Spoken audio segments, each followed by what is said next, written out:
lie there in that old curiosity shop.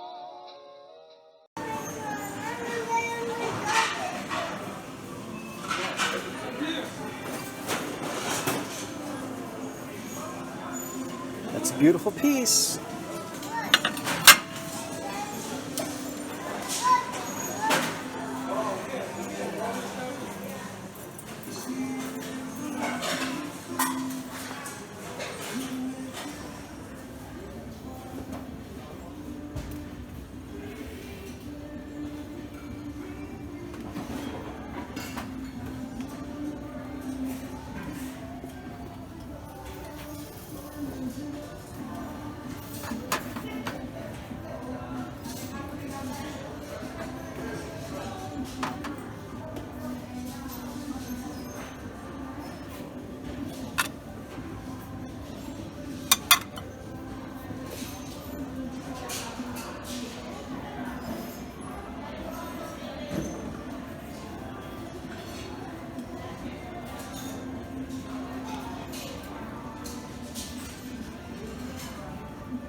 Okay, folks, remember that thing on Sesame Street? Can you tell which one is not like the other?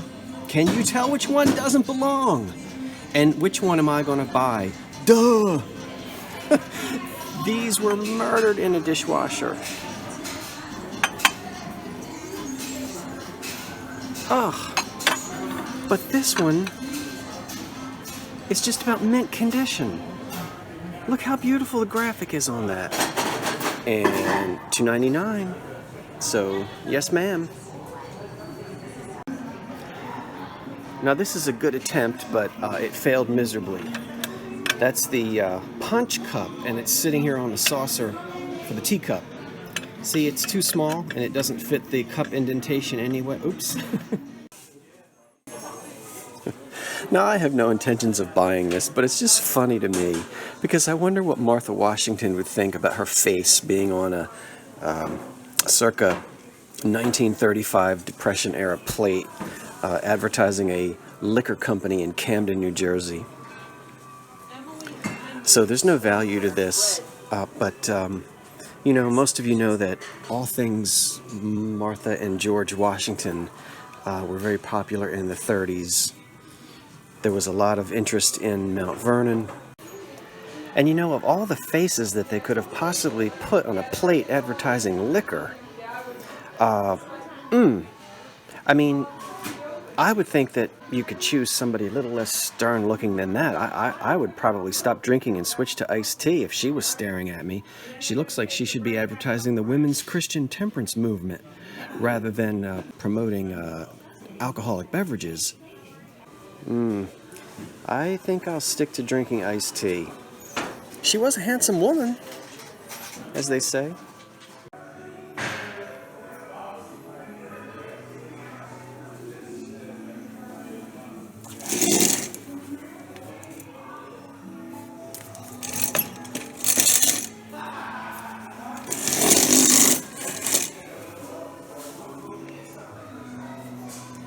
We're simply having a wonderful mid-century time. I know you love this. I do too. That's fantastic. I especially like these chairs. And I wonder if there's a maker's name on the bottom. There is. Oh, we've got to see who made it. We've got to see who made it. Here we go. Quality a rich man can afford. No. Oh, only a rich man can afford poor quality.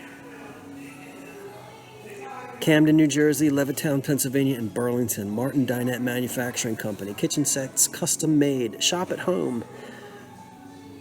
Leon Bogner, representative. Keep an eye back here because we get stuff like that. Oh, I love it. You know, and it's obviously the original covering. 1, 2, 3, 4, 6 chairs. I'm not over the top about the table.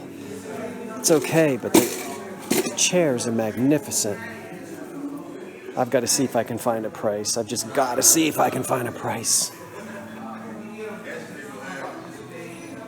Look at this one over here. Cracked ice. I don't care for the covering on these seats, but it's a great table. I sold my chairs, by the way, or they would have gone beautifully with this. You remember my cracked ice chairs? Sold them. I've got to find out the price on this. Be right back. Well, here I recognize a very typical Porcelain drippolator coffee pot. The Porcelain company made dozens and dozens of these coffee pots in the 1930s and 40s, and some of them have higher value than others. So when you see them, you really want to do your research before you purchase one for sale. Okay, now that the screaming children have scrammed, we'll look at this again. Now I'll let you see what it says on the bottom. It's all taped up here, so it's not going to fall apart. There's the Porcelain mark.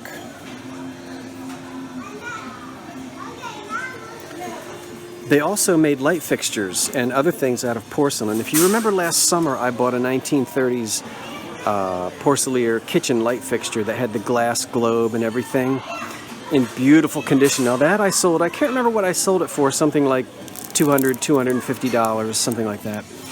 But anyway, what's nice about the Porcelain pots is that the drippolator portion is porcelain as well, whereas a lot of the other companies, it was just made out of aluminum or stainless steel, usually aluminum. So here's the lid. You'd pour the hot water into this, and it would drip through, and you'd get your nice coffee down below. You would take this off and then lower the lid and serve. This one, I haven't bothered to look it up on eBay, but again, you know, there are collectors of these, and there are also price guides out there. In fact, there's a whole big price guide book just on Porcelain, and you can see all the dozens of teapots that they made, as well as the light fixtures. So this one, I think they want like $15, and I'm not gonna purchase it because I just have a gut feeling it's one of the ones that doesn't sell for much more than $12 or $15. So we'll pass it by and keep shopping. Oh my goodness, I want this thing so bad. So badly. I mean, you know, just to put it in your living room and keep your head warm. This is such a trip. And look, little ashtray. I would keep Tic Tacs in there.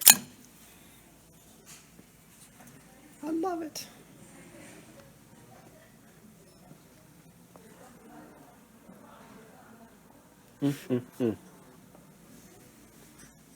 Now, you know that's bringing back some memories. How many of you sat waiting for your grandmother to have her rinse and set done while she sat in one of these, puffing away on her Virginia Slims? I love it. Well, gosh, everyone, I hope you can hear me. It's a very windy day today, so there may be some rustling. But I'm down just outside of my hometown in New Jersey, and I had to pull over for a minute. I'm actually in between a Taco Bell slash KFC and a very sort of unattractive 1970s medical building, I guess. But right here in this parking lot, and I've never seen this tree before because it sits off of the road. Take a look at this tree. That's an oak tree that must be 200 years old. Well, I'll tell you anyway, we have a lot of old trees like this in New Jersey. Look at the circumference of that trunk. I'll just pan up and let you see how beautiful she is. I can't even fit the whole span in the frame.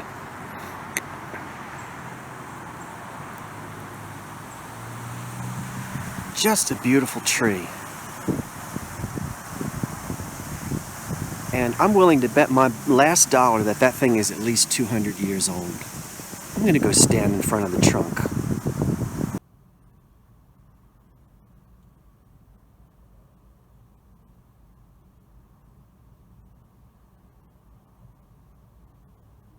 Hi everyone, I'm coming to you from a very special location, and I want to share something personal and very special with you. I've had people ask me in the past, what is your most prized possession? Or, you know, we see sometimes you keep this piece of depression glass, or you keep that lampshade, or thus and such, but do you have anything that really means something to you? And the answer is yes. I'd say there are probably about 5 or 6 items that are just priceless to me. And they're all things that have been passed down in the family that mean something to me. Nothing that I've really thrifted. I mean, everything that I've thrifted, I've kept some really interesting items, but they're just things. There's no emotional attachment. But this is one of the treasures I'd never part with. My father made this for me. I like to say that I'm 52 years old, and this is 52 years old and 2 months, because I was born in the summer of 1967. And a few months before I was born, my father made this cradle just for me. I have one older sibling who was born in 1965. But 2 years later, in the summer of love, 1967, I came along and my dad made this cradle. And so I obviously was rocked in this as a baby. And then it was sort of loaned out to other family members. A couple of my younger cousins used this as they were babies, and some other families in our church, I think. I remember my father, after it wasn't needed in our home anymore because I was the youngest born, it was loaned out to some, so lots of babies were in this, but I was the first. And so my dad made this. It's priceless to me. I lost my dad about 8 years ago, and I don't have this in my home in Philadelphia because, first of all, I don't have any babies, and I don't know what I would do with it. I guess I could put a piece of marble over it and use it as a coffee table, but I'm not sure that the drinks wouldn't slosh all over the place, or the coffee. So it resides here in the basement with all the other family paraphernalia and things that have been passed on. But what I do have are all the tools. My dad was a lot like many of your dads, right? They bought really good craftsman tools and at Sears and Roebuck, and they used those tools their whole lives. And so I have my dad's hammer and some other tools, but the hammer that he used to make this, I have, and it's kind of neat because he taught me how to do a lot with that hammer. He had me up on a second-story roof when I was about 10 years old, putting on shingles, and so my brother was the one that was really, really good at athletics. And I always like to say, my father taught my brother how to swing a bat, but he taught me how to swing a hammer. And I played sports too, I just was not as talented as other family members. But anyway, so I have the hammer that my dad used to make this, and it kind of moves around where I live. Sometimes it's on the mantle, sometimes it's maybe on a side table. I've even had it hanging on the wall before, and it's kind of just a concrete reminder of my dad, and I like having it around as a memento. So anyway, I've thought about, when everybody was recreating those baby pictures for their parents, they were getting in the same pose. What do you think? I mean, I think maybe that's a photograph we just won't recreate. We'll leave that up to the imagination. But thanks for letting me show you this spring of 1967 cradle, which was brand new just a few months before I was brand new. Now in the next video, I may show you something else that I consider to be a family heirloom, and I would love to hear from you. What do you hold on to that means something important to you, that belong to someone special in your life? If you want to tell me about it, leave it in the comments below. I'm Scott from the Old Curiosity Shop saying thanks for watching, and so long for now.